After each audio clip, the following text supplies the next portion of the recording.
سلام دوستان، امیدوارم حالتون عالی باشه. امروز میخوام طریقه نگهداری جوانه ها رو توی یخچال بهتون آموزش بدم.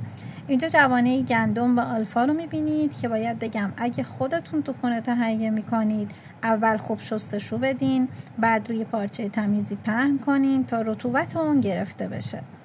2 ساعتی باید زمان بدین تا خوب خشک بشن و هیچ گونه رطوبتی نداشته باشن، چون اگه رطوبت داشته باشن باعث رشد سریع جوانه ها میشه و در نتیجه زود کپک میزنه.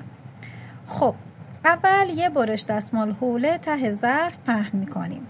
بعد جوانه گندم رو کم کم میریزیم تو ظرف تا پر بشه و دوباره یه برش دستمال حوله روی اون پهن میکنیم و سر اون رو محکم میبندیم.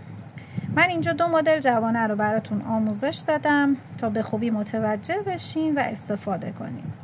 برای جوانه آلفا هم به همین صورت که انجام دادیم، اول دستمال حوله پهن میکنیم و جوانه رو میریزیم تا ظرف پر بشه و دوباره یه لایه دستمال حوله روی اون پهن میکنیم. دقت داشته باشین موندگاری جوانه ها با هم فرق میکنه.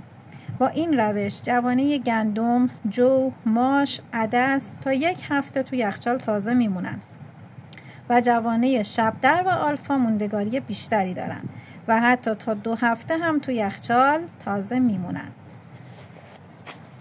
دوستای گلم، امیدوارم از این آموزش لذت برده باشین و استفاده لازم رو ببرید. ممنون میشم این پست رو لایک و برای دوستانتون ارسال کنید.